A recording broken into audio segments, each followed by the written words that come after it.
what you do now, like in your retirement. That won't take long.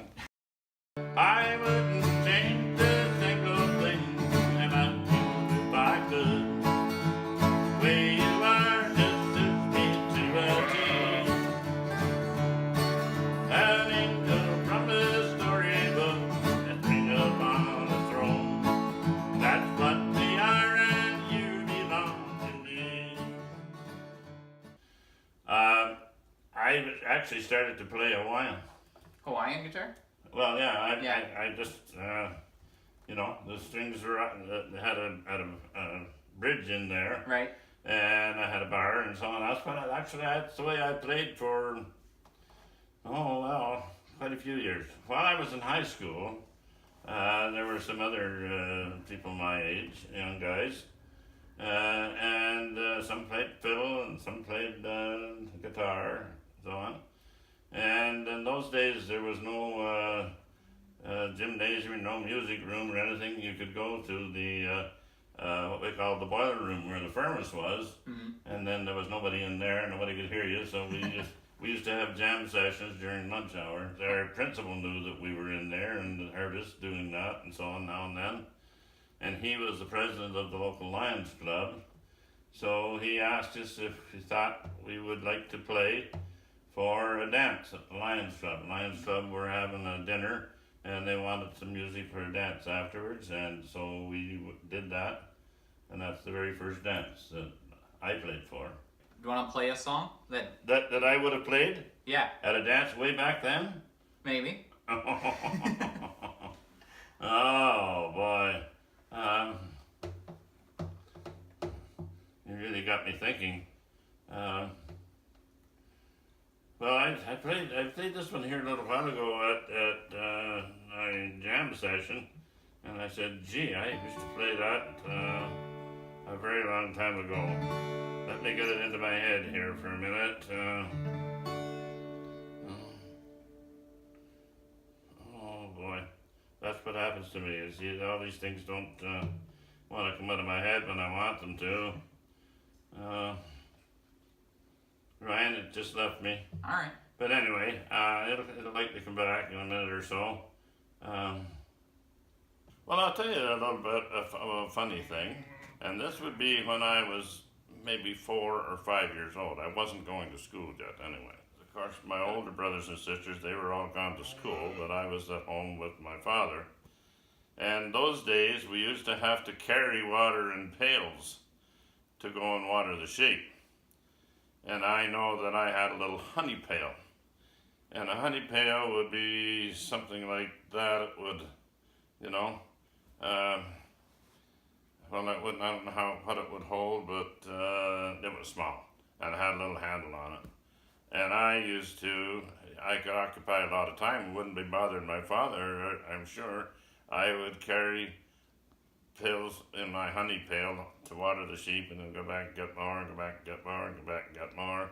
And I'm sure that took up a lot of time, and I didn't bug them or do anything else. It wasn't getting into mischief. Right. So I remember that as being one of the first and earliest things that I did. So when did you start getting involved with like different committees and different agricultural, like beyond just farming? Well, probably that goes way back to my days as a 4-H club member. I was a very active and, I might tell you, very successful 4-H club member. I took a keen interest in it. I learned how to judge animals very well, but of course I had an advantage because the farm and my father had taught me well about that, because we raised some of the best sheep there were, and swine at that time too, that there were for miles in front, all around, From then I branched off into directors at the fair, Metcalf Fair, and that led on to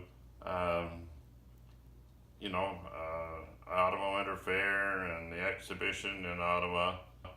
But also I was interested, of course, in the improving of livestock, and so as a result, got myself involved in what they call breed organizations, and I went through the steps into that, the local one and the provincial one, and I became then involved with a number of national ones all across Canada. And I served as president of some of them. So I don't know whether I had some abilities or whether I was just a loudmouth, and they put up with me, and I got those positions. Oh, that other song that I was going to tell you that I used to, it was a real old one. I did it here just the other day, and it came to me. I haven't got the words in my book or anything. They're back behind my ear somewhere. And now they won't come out.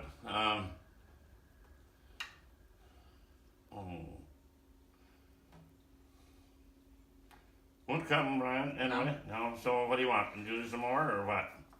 Farming kind of is tied in a lot with your music too, because you were saying like a lot of the performances that you get was through ties with like the community and different.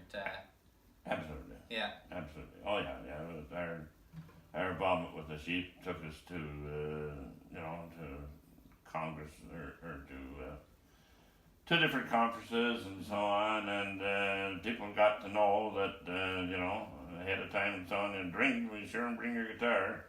And I didn't have to ask me, because most times I did. When did you start going to the Wednesday jam sessions? Oh, when did that start well, not that long ago. This is certainly my second year. I'm into my third year now, I guess. So the first day we went, I didn't take my guitar. I wanted to find out what it was like. So I kind of like it. I'm starting to get a little, of course, something new and different is always exciting for a long time. But if you don't renew it, it can sort of wear on you. And I must admit, I kind of think it is, but the fact that I haven't been feeling very well doesn't help either. So what I really got worried about is, of course, I've worn hearing aids for 20 years. And if you can't hear, you can't make very much music, or very good music, that's for sure. But the last set I have finally got to the stage where I was not hearing properly.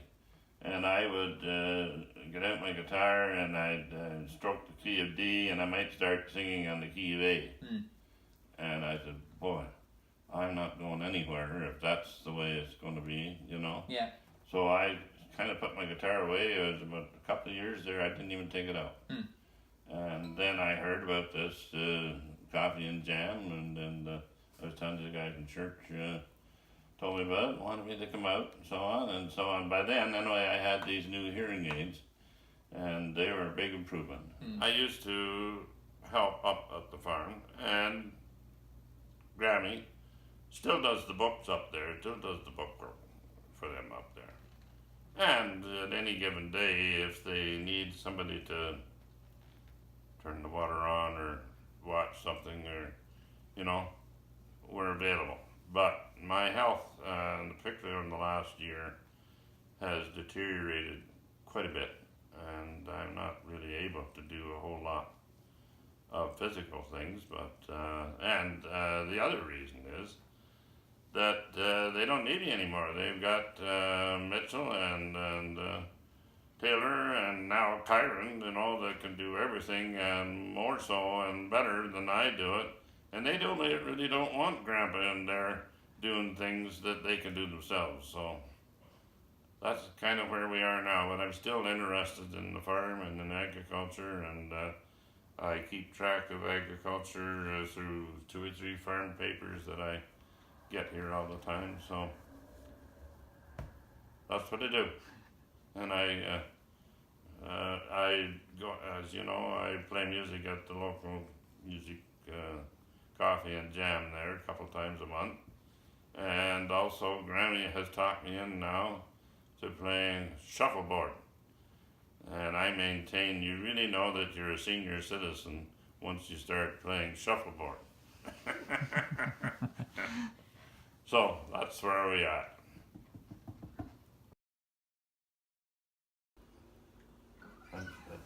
I'm annoyed now that song I was trying to think of is right in the tip of my tongue, but it won't. There we go. I got it. You didn't love me long until the thrill was gone. And another made me your own used to be. But how long is love last when the new wears off so fast? There'll always be another just